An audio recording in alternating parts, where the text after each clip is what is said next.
Welcome to the heart of the Motor City, y'all. Detroit fan forum, we answer the call. From the grit and the grind to the wins we embrace. We showing mad love, let's set the pace. From downtown lights to the neighborhood crew. Red Wings, Pistons, Tigers. All right, welcome back to the Fan Forum podcast. I'm Mark, and with me for the first time in what feels like forever is your name's Hitch, right? Yeah, nice to kind of get reacquainted with you, but I'm back. All right, you're back. You had us worried, man.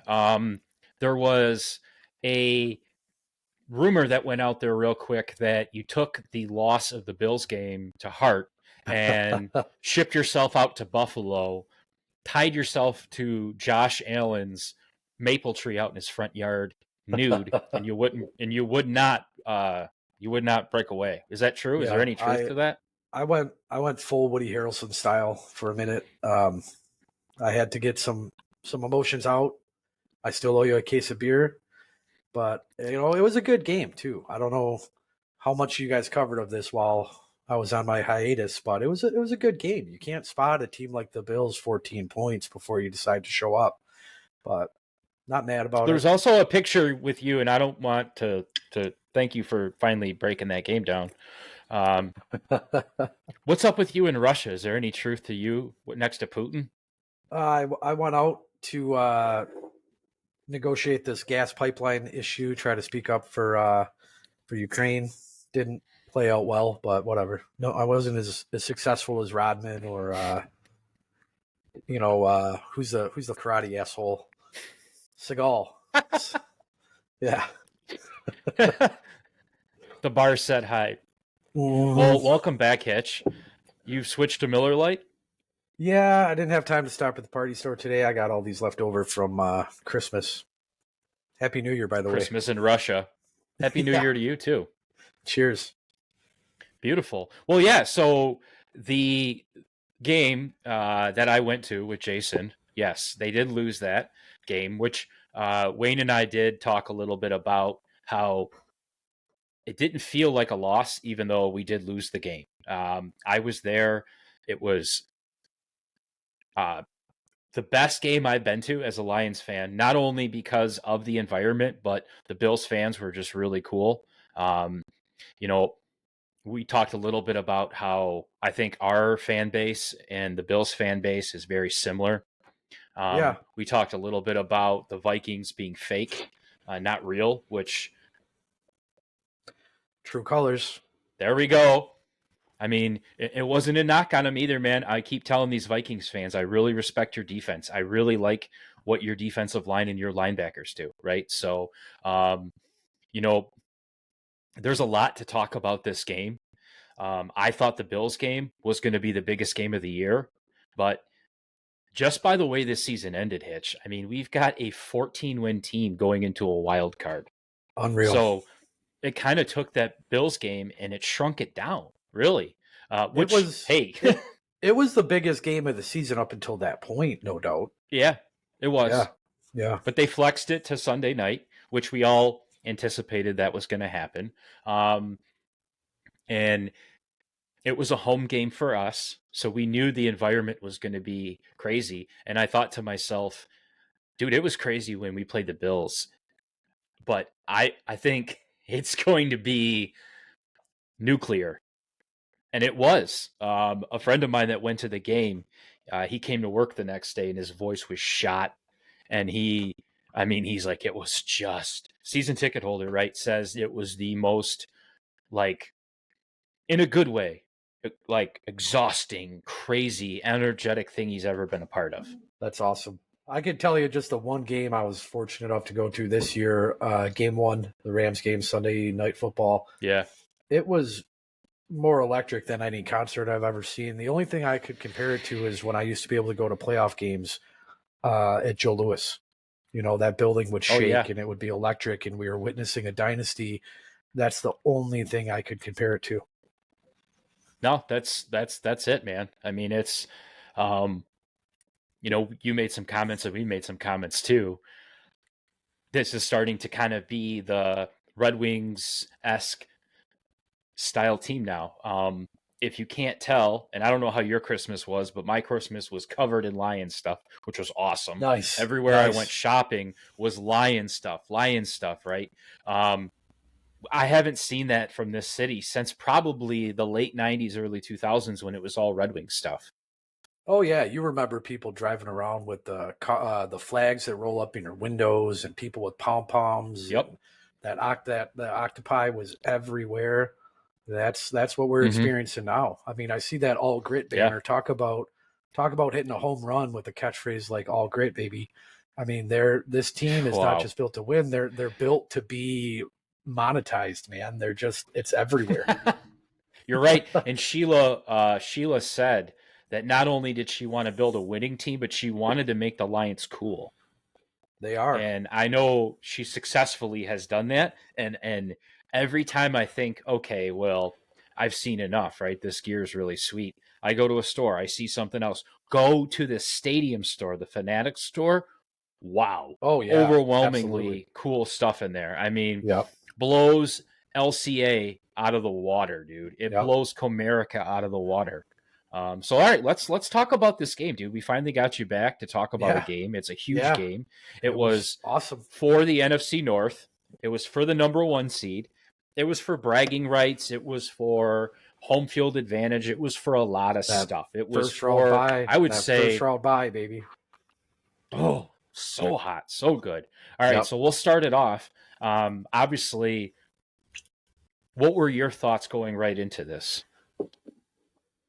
I think my thoughts throughout the whole weekend were kind of like, we got to do this, right? The loss to Buffalo, like I said, you want to win every game, and damn it, we almost did. But that loss to Buffalo didn't feel like a big letdown or a catastrophic loss. We finally showed up. We put up points. We hung with them after the first 6 or 7 minutes, and it didn't feel like a big loss. This game, if circumstances were such where we lost it, there was a lot more on the line. It would have felt demoralizing, like someone in your own division got compared to them all year. Well, look at the way that Minnesota celebrated their win previously. The week before, they celebrated like they won the division. Yes. I mean, Sam Darnold walks into the locker room, they're pouring water on him, they're jumping on him. They're popping bottles, yeah. I'm really happy. Again, I'm really happy for Sam. I'm happy that they are celebrating. But when a team like that is celebrating on a Week 17 win, and then you're about to go play the biggest game of your season, to me, it was already mailed in at that point. And I don't know if you caught it, but pre-game, when they were doing the national anthem, I was watching it with Alicia, and she said, "Look at his face. He's afraid. Looks like he's seen a ghost." She goes, "Look at Goff's face." Goff looked like he was getting ready to go to war. Darnold looked like he was scared to join the fight. Does that make sense? Goff, here, hold my cigarette. And he was running into a battle. Yep. I mean, and Darnold was the one holding the cigarette, running back in there. Yeah, the whole game. Not the whole game, but after the first quarter or so, I would say he looked rattled for sure. There was no secret that we were going to be able to get to him. When you look at all the charts and everything, you can get to Darnold. We got to him.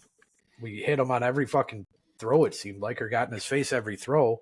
This game, every Detroit Lions fan wanted us to win this game, just like they want us to win every game. But there was so much riding on this to have a game propped up on national television last week of the year where both teams are 14-2. It's a classic division rival. Both teams have historically been bad and underachieving. And to have a game with that much hype that actually lived up to it, I mean, it was fantastic on every level. Well, and you knew it was going to be for one reason. When your coach giggles on national TV that he's excited for this game, he's like, "No, this is what it's meant for. This is the moments that this is why we play, yada, yada, yada." None of it sounded corny. None of it sounded authentic, just like it is with Dan Campbell. But that, to me, okay, I'm going to myself, I feel comfortable. I mean, don't get me wrong. On Sunday, I was pacing back and forth, text and Chuck, like, I'm ready for this game to start, right? Like let's keep Yep. moving. Yep. But I felt no pregame nerves in that sense. I was just ready for it to start. Even the way the game started, right? It started off a little slow, which I'm thinking, okay, we did this with Buffalo. Then we score a touchdown. Awesome, right? They come back with some field goals. And Hitch, this is really where I want to key in because we've seen everything we've needed to see from this offense this year. And we know there's a lot more we haven't seen, but the defense. This is really what I want to talk about this game right now before we move on to the next topics. But like, before we hit players, let's talk about the defensive performance for the Lions because it pissed me off. Even the announcers are saying, "Oh, the piss poor Lions, the beat up Lions defense, the depleted Lions." Beat up and depleted is the key word. So go ahead. I got a lot to say about this. But it's just like that's not the identity of this defense. Now, is that obviously something unique to their situation this season? Of course. Did they have some big names on their defense that we were all excited to see? Yes, they did. Yep. But you're discrediting every single thing that they've been doing at this point to be 14-2. And you don't do that with a duct tape defense. I had some goofball call in on the radio and say that. And I'm thinking to myself, dude, shame on you. You are not a true Lions fan. If you can't identify this Aaron Glenn defense versus our old, whatever that was before. If you look at this incredible defense, I don't want to shame the dude that called them a duct tape defense because to a certain extent we kind of are. They signed a corner off the street. They elevated a corner from the practice squad. I have literally never heard their names in my life. So we are band-aided. We are depleted, but the way that they have faith, the way that all of these players apparently have faith in our system, and want to show up and turn up for these players that are injured. They want to win football games. They want to give it their all. I mean, how about I'd like to respectfully say this to you, get bent, because here's what I'm going to tell you. And this is not a duct tape defense. When you take a franchise, let's just say the Steelers, New England, Kansas City, and all the years that they've been contenders, there have been years where that on both sides of the ball they've been depleted. Now they have been awarded, they have been elevated, they have been applauded for how they pieced together and brought guys in to make sure that season still got to the Super Bowl, right? They didn't call them a duct tape this or a duct tape that. That's what bothers me. Yes, I know we're hit with injuries. Yes, I know there's so many different guys. What you're saying lives up to the moniker that kind of has always annoyed me, this whole Detroit versus everybody. I get it, but give it up. Give it up. Do what you do. Show up and do what you did. This is why it's Detroit versus everybody, because when we try to do it like everybody else and we bring these guys in and just plug them in and say, no, we're just really good at identifying players that are playing in the wrong system and we bring them here and maximize their value, right? We beat them up and say, oh, it's this, that, or the other, right? And they're getting lucky and they love Dan Campbell. And all that's true. But I'm telling you, there's a strategy behind this, right? And there's going to be plenty of seasons where we don't have to do this because Hutchinson doesn't break his leg, but when it has to happen, our general manager, Brad Holmes, continues to find a way to get guys in where it's seamless, right? Yeah, I mean, absolutely. Anzalone coming back on that defense, Hitch, brought out a whole new identity, a whole new volume. I could hear that guy screaming on the TV, through the TV, Dude, identifying changes. His entrance into the stadium was electric. I felt like I was watching Maximus Aurelius enter the arena for the first time. It was unreal. This is what the guy at work said the same thing. He said that was the craziest moment. But I'm going to tell you this right now. Anzalone, Jack Campbell are the Legion of Doom. They are LOD. Yeah. They are hawk and animal, because you're right. Dude, it is like when the lights go down and that entrance music clicks and everybody goes nuts. Yeah. Having him having him back, obviously, we were all looking forward to having him back, right? He's borderline elite at this point. Getting him back, I had no idea that it would pay the dividends that it paid. Jack Campbell did a great job holding down the fort, but putting Anzalone back out there and letting Campbell roam around a little bit, it elevated Campbell back. I mean, I thought this was the best we've ever seen Jack Campbell play. He played his 100%. best game. He played his best NFL game the other night, and it's the Anzalone effect, right? He was the beneficiary of Anzalone coming back. It was unreal, elite, man. He's elite. Take the borderline away, because what you just said, that's what makes him elite right now. And we're going to give this guy some credit, dude, because yes, dude, they're the tag team champions of the world when you get those two together. Absolutely. And I was so ecstatic to see. I didn't think he would have that much of an effect. Yeah, I knew he would come out, and obviously he's the leading tackler for the team. But I really did not think he was going to come out like that and just change the game. Yeah. It was unreal. Now, speaking of really game was. changers, dude, let's talk about our offense, right? Because obviously everybody got involved. Laporta got involved. St. Brown got involved. Tim Patrick got involved. Khalif Raymond got involved a little bit. We'd like to see some Craig Williams. Nice. It was really nice to have him back. It was. But dude, this was an all JMO game, dude. This is an all JMO 4-touchdown game. Gibbs. What do you think? Gibbs, right? With 4 touchdowns. My God, JMO. Yeah. Yes. JMO is electric. JMO is electric, and JMO got his 1,000 yards for the year with 56 receptions. I think it was a 17.6 yard average. That's insane. At this point, you're right. Look out next year, like Tyreek Hill. This kid is electric. Tyreek's done, man. He just told Minnesota he quits. But yeah, sorry, it wasn't JMO. I had JMO on the brain. Yep. Gibbs. Yep. So Gibbs 4 touchdowns all day, baby. I think 139 yards rushing. He has 31 yards receiving. 30, okay. I think 5 for 5 receiving, 23 attempts, and 4 touchdowns. His longest was a 47-yarder. Yep. What was proven beyond the shadow of a doubt is that he can be the feature back, not a feature back, not a good back. He can be the feature back. He finished fantasy running back 1 in standard and PPR formats. How many touchdowns did he have? 24 or something like that? That was a record. 25. Hold on. He leads the NFL in touchdowns. Yep. I'm sorry. No, he has 20. He has 20 touchdowns. He leads the league in touchdowns. Yep. Yeah. His ability to run up the middle, he was playing out on the wing and in the slot and all over the goddamn place with Craig Reynolds on the field. That's what we thought we were going to see when we drafted him. And he has so quickly evolved into an every down player that is unmatched right now in the league. He stays healthy, knock on wood.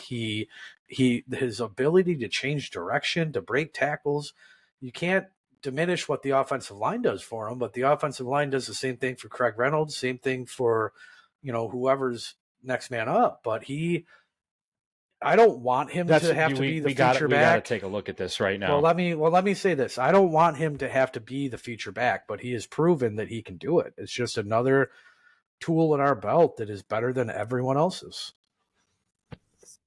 We're not in a situation where we need a feature back. We're a feature offense. Yeah. We don't even have a feature wide receiver. We have 2 wide receivers that are 1A, 1B. You could even call Laporta 1C. That's the beauty of this offense. You take away all that archaic labeling that holds you into this structure that limits you, right? Now we're seeing what you do when you just let them utilize their weapons. But yeah, let's take a look at this. Roll the tape. This guy is unreal. Look at this is the best part right here. Look at this, yeah.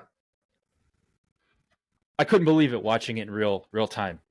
For a first down. Who does that remind you of? The Barry. stiff arm with the spin to run backwards. Everything Barry. About him, and I'm just going to say it is Barry. Yeah. Everything with him is Barry. Here's your offensive line blocking. Now, obviously, they're going to slow him down on that.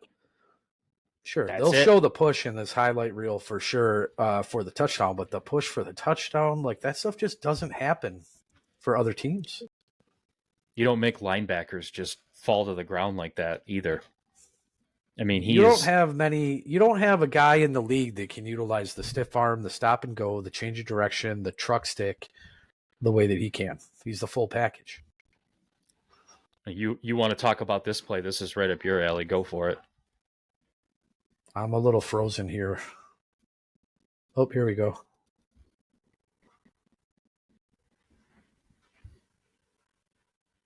Cut back. Oh, yeah. You look at the blocking downfield there. You look at the way that everybody is just doing their job. All he had to do was hit the hole. And look how big that hole is, too. Oh, yeah. It's gaping. Easy, pal. And you've been off for a while, but we're trying to clean this show up. Look at that, man. Look at that. There's nobody but that safety on an island. Everyone else has a man on them or is running, with their back to us.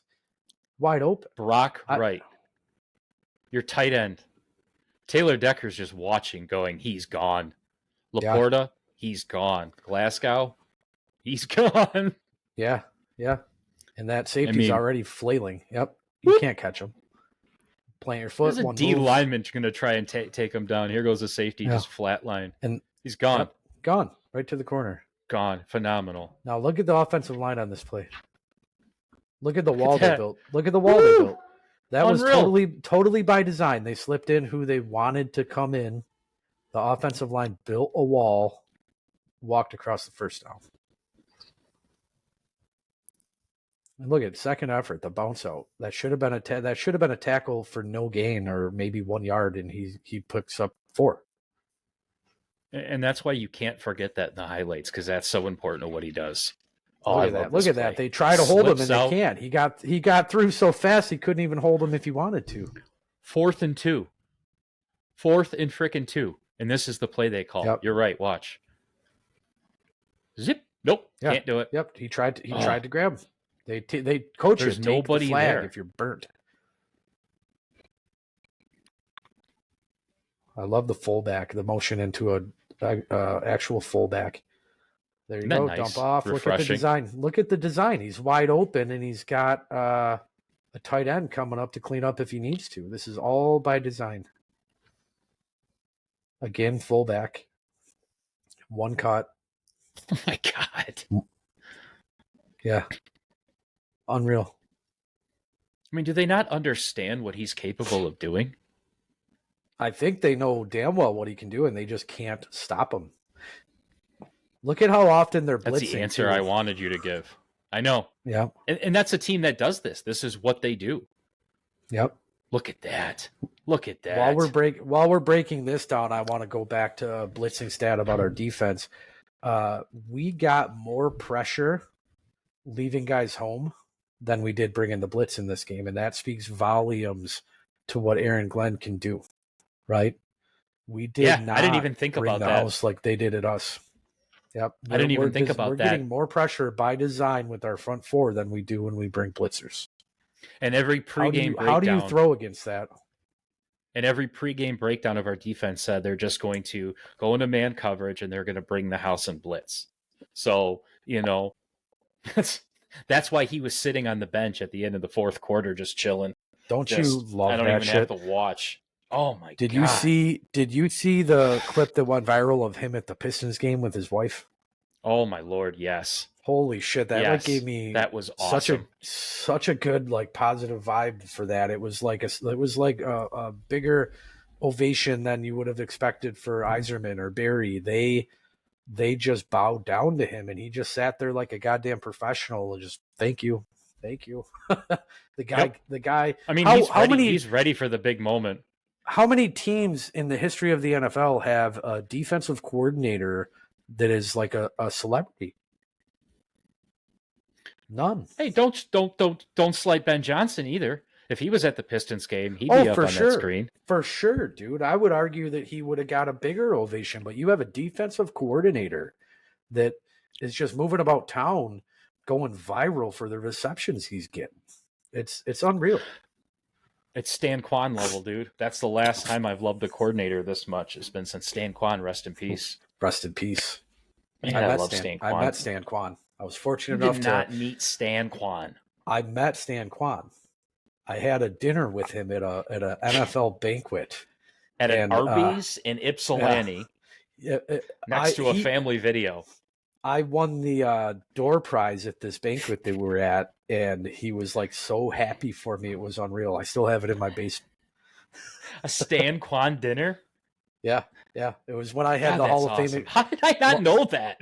Long story short, when I was fortunate enough to have the Hall of Fame experience, the NFL Hall of Fame experience with my brother through his work, we got backstage access to everything. It was like the most cathartic and unreal week of my life. We got to go to, it was during the Hall of Fame inductions at the Hall of Fame, and we got to go to everything. We were there 3 days before the speeches. We got to go to the Hall of Fame game. I got to go to all of the dinners that were hosted for all of the Hall of Famers. I met John Madden.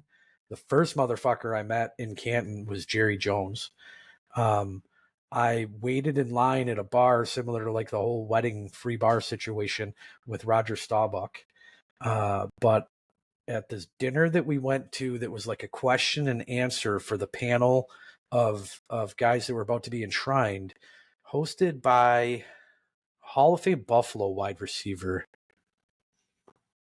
I'll go back to it, but a Hall of Fame wide receiver hosted this roundtable kind of question and answer thing for all of these fans that had enough dough to buy these tickets. So it was a very small crowd, smaller than a wedding, maybe 150 people. And you got to listen to all these guys answer any of these questions from the crowd. And then you broke out to the other half of the hall and you sat down for like a plated dinner. And Stan Kwan was at my table. And so like I had like family style wedding food with Stan Kwan.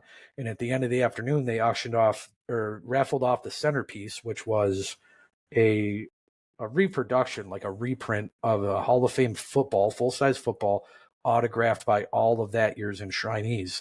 And I won the football. I still have it. And Stan Kwan lost his mind. Like he was so happy that I won this this football, because I think looking back on it, I was the only like true fan in the room. Everyone else was executives and sideline attendants and referees, and I was just there. The global elite. Yeah, yeah. But I won this goddamn football, and he rocked out. Next, you're endless. I've known you for, I don't know, over 30 years. And there's some stories, like, I feel like you're going to tell me that you were secretly on an episode of Blossom at once. I really, that's awesome. I had no idea that you and Quan spent that much time with some Italian wedding suit. It was quite the experience that just happened out of nowhere. My brother called me and said, "Do you want to go to the Hall of Fame with me? It's a work thing." And I said, "Yeah, sure." And he kind of sandbagged me and didn't let me know that we had backstage access to everything. They you just gave me an idea. I think when we do an off-season episode, I need to we're going to do one on my experience with Lindsey Hunter coming to my house and being on Channel 7.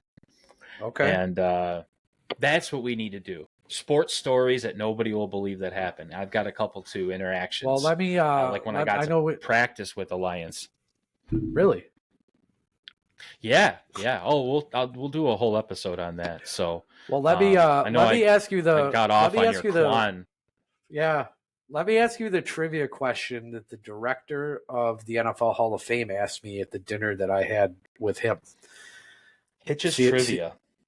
Let me see if you know this. So we had like a liaison from the NFL that would guide us through this whole experience, because they didn't want us just like fanboying everybody. They were very strict about pictures and asking for autographs and who we could talk to and who we couldn't.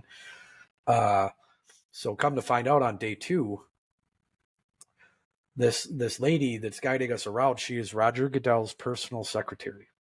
So she had inside access to everything, everywhere, everybody. And she put together so we could sit with the director of the Hall of Fame for one of these dinners. And she was guiding us through the whole Hall of Fame. And I kept looking in the bust room and looking at all the different stuff and talking about the Lions and then the history of the league. And this is the longest trivia question someone's ever asked me. Listen, I'm getting there. I'm trying to figure out what the question is. We're sitting at this table with this guy, and she tells him that I'm the biggest Detroit Lions fan that she has ever met. And so he's like, "All right, I got some trivia for you." And I'm thinking, oh, shit, I'm going to fuck this up. And he says, the 3 Detroit Lions, all in the Hall of Fame, all defensive backs, all played in the same defensive backfield. All of their last names started with L. Good Lord. I mean, this has to be from what, the 70s? I knew it off the top of my head. And I don't think what era is this in? I don't. Well, let me correct. I don't necessarily think that they all played in the same backfield together, but 3 Hall of Fame defensive backs for the Lions, their last names all start with L. Yeah, I have no clue. That's way out of my Lions era. I didn't want to be a dick about it, but I just looked at it. I'm like, Lane Landry in LeBeau. He was like, holy shit. Oh, okay. So, yeah, okay. You're right. All defensive backs, it was a great experience, I'll tell you. Yeah. Right? Okay. Lane. Night Train Lane. Bobby Lane? Landry, who... Yeah.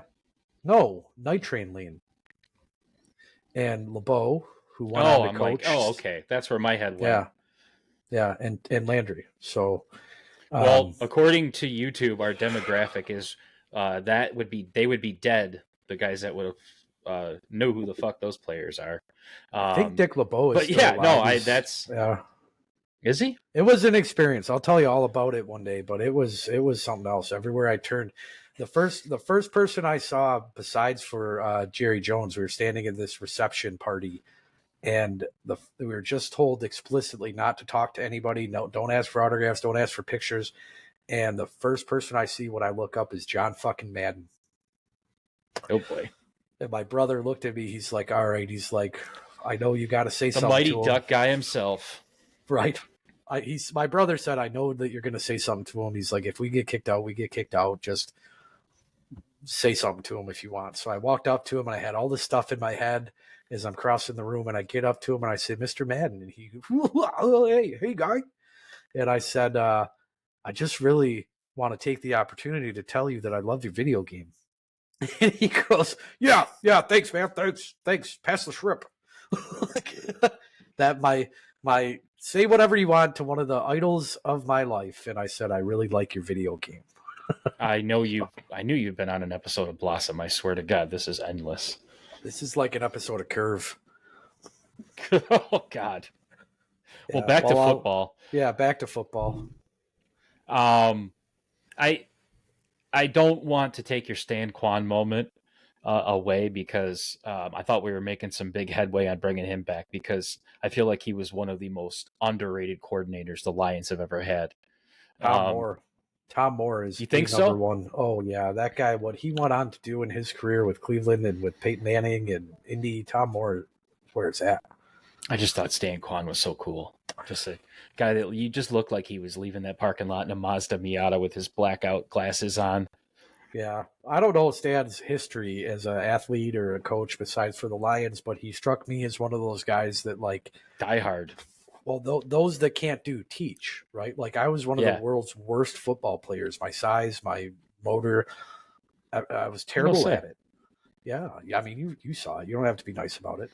But Stan. Well, like let's be honest, Hitch. The high school we went to, there weren't many prime football players. I mean, our biggest guy was like 170 pounds. You're trying to be nice, but that places me at the bottom of the heap of the real shitty heap. Right, that's true. I'm the worst. I'm the worst of the worst. Yeah, you were in the heat. That's for sure. Throw elbows and grab nuts. That's all I did for 4 years. Well, let's do this. Okay, I owe this to the Vikings. Yeah, that's what you did. I owe this to the Vikings fans because, dude, I was pretty rough on them on TikTok with calling them not real and so forth and so forth. So I just wanted to bring up. The one thing that I honestly was probably impressed at the most was this hit on Gibbs. Oh, yeah, dude. Good. This was early on, too. This is, this is what made me nervous. This was the only point in the game where I was nervous. I stepped out to use the restroom, and this happened, and all I heard was Alicia and Jason scream, no. And I'm thinking, what happened, who's dead, who's hurt. And I'm Yeah. watching the replay, and I'm just on this part right here. So I'm mad, and I'm thinking, holy crap, what am I doing? This is where I'm telling you, their linebackers, their defensive ends, I'm very impressed at the way they play. This is what I want to see our team. This is the elevation. sure. This is where I want us to see. Look at this. That was Penny Sewell, too, that he shook off. Boom! Yeah. Lights out. Yep. Look at that. Yeah. Took it like a champ, And that's too, good, man. clean He hit, took it too. like That's a good, champ. clean hit. Exactly. Head up, shoulder down, nothing to complain about. Maybe that's Yeah, and that's why he's not hurt, right? He just shook it off. I mean, he got shook. He got shook. He sat out. Oh, yeah. He sat out a play. I was glad to see him back. That was the only point of that game where I was nervous. And then you look, and they avoided his side. They only went to him a few more times in the first half to that side. Rightfully so. Yeah. Rightfully so. That was polarizing right out of the gates. Speaking of polarizing, I don't. You can tell me that you would have called it all day, but look at Justin Jefferson's stats. Dude, the way that we were able to man up with him, that's the biggest energy that we've had all year. I mean, it was unreal. What did he say after the game? What did he say? Best quote of the history of the franchise is, "You can't bury what came out of the ground." Yeah. So he knew that this was his shot, and God. Well, he went, I think it was all in with the Raiders, right? And they had some turmoil within the organization, no shock. And he came over here on a prove it situation. And my recollection of that is that Raiders fans were sad to see him go. I don't recall if there was any real negativity around him in the Raiders, but I think that he proved in his tenure there that he was a good player. I guess they just didn't want to pay him, but the fans were real upset to see him go. I did not think that we were at any point in time did I think that we were acquiring an outside corner that could absolutely shut down Justin Jefferson. I think we were all excited that we had a nickel guy, that we had a twitchy guy that has some decent tape over his first couple years in the league, but he shows up to the biggest game, potentially one of the two biggest games in franchise history, and just runs a train on like arguably the wide receiver one. They changed his Instagram or his Wikipedia to show him as Justin Jefferson's father. I wondered if you did that. I saw that. I'm honored that you thought I did that. And I'm actually upset with myself that I did not do that. It was inspiring. It was nothing short of inspiring. This is shit that they make movies about. I mean, this kid just showed up and played like he was Deion fucking Sanders. And yeah, I mean, one time he bit a fake hard in the right corner of the end zone. You know what I'm talking about. He bit down on a fake and left him open. And what happens? Darnold can't Sam Darnold does a Darnold thing and throws it right over his head, and Justin Jefferson is ready to cry. Like, what did I sign up for? Yeah. I just give me a quarterback. Give me a freaking quarterback. And that was the beauty of it, dude. Our red zone defense was phenomenal. Dude, I don't think I've ever seen red zone defense across the board like this. Have you ever seen a game where you give a quote unquote potential league MVP quarterback how many tries across all the red zone attempts? What, fucking 15 tries to score? Yeah. They couldn't do it. Field goal. We gave them every opportunity to do it, and they couldn't do it. That turnover, one of the golf turnovers, like in the red zone on the fucking 10-yard line or whatever, they couldn't score. And you put them back in that same scenario, I agree. They can't score. It was unreal. It was absolutely unreal. Yeah. And the Viking ship had sunk at that point. Sam Darnold looked defeated. The coaches were just scratching their heads on the sideline. We outcoached them. We outplayed them. We outquarterbacked them. We outhit them. Like I started out saying 45 minutes ago, I can't remember a time where a game was hyped so much and then lived up to the hype. It surpassed the hype, in my opinion. It Yeah, really did. I I think you're just right. love the way we put the nail in the coffin because the hype itself was going to be this battle, right? This offensive juggernaut where it was going to be a shootout like Buffalo, where it's 48-42. That was the opposite of what it was. It was Yep. a well coached game on one side of the ball and a out coached game on the other. Kevin O'Connell is a really good coach, and you want to call him a quarterback whisperer. I don't know what you do when your quarterback goes 18 for 41. I think stop whispering, talk a little louder Yeah. because he's 18 for 55%. 41. Yeah, 18 for It's 41 in the terrible. biggest game of his life after putting up the Right, for numbers that he 166 consistently put yards. up. Yeah.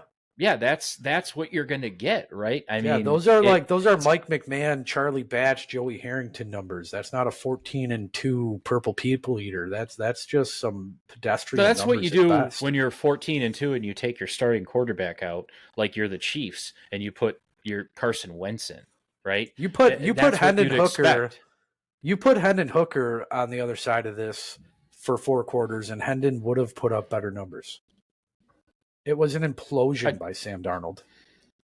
Yeah, and back to the whole coaching thing, I think really that comes down to Kevin O'Connell's really a smart guy, but I think he's one of those smart guys that keeps it all to himself, right? Yeah. I mean, they showed him literally talking Sam Darnold through every little situation versus a coach that we have like Dan Campbell, AG, and Ben Johnson, where it is a community, right? It is a whole culture of coaching.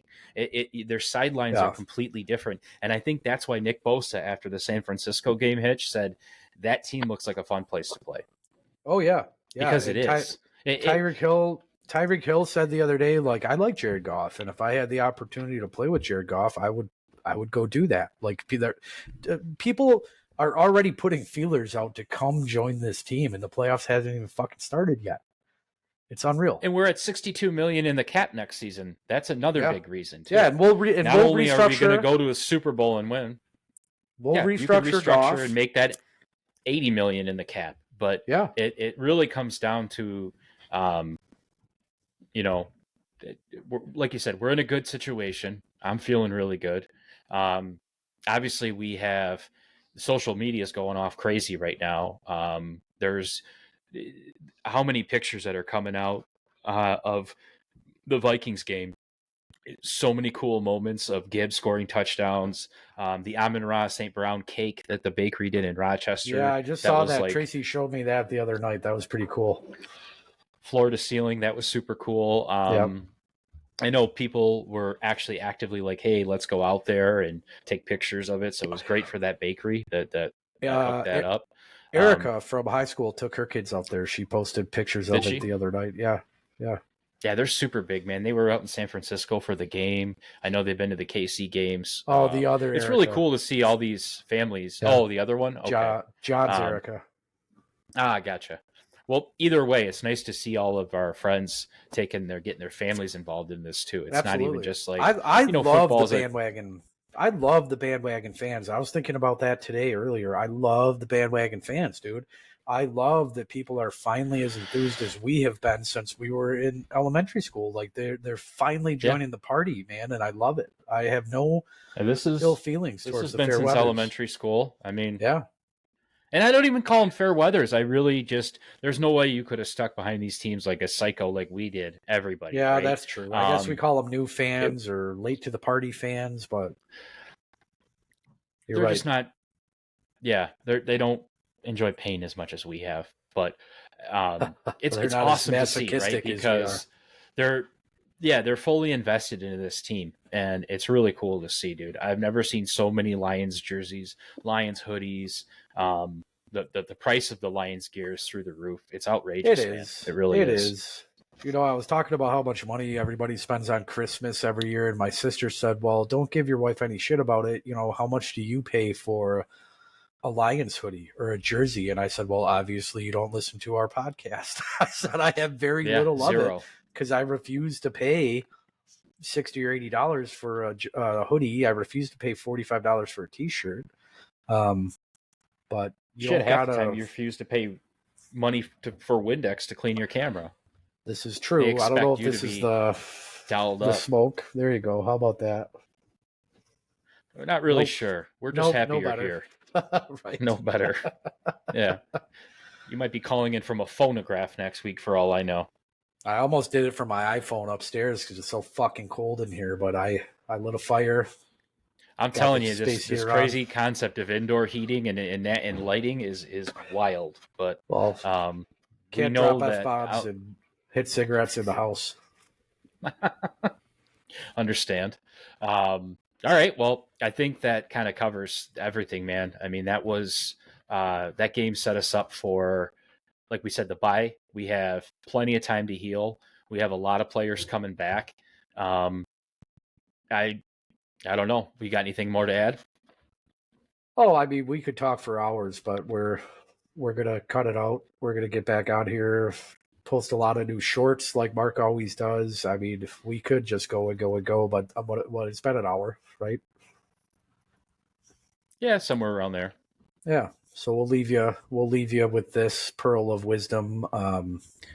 Go Lions. Absolutely.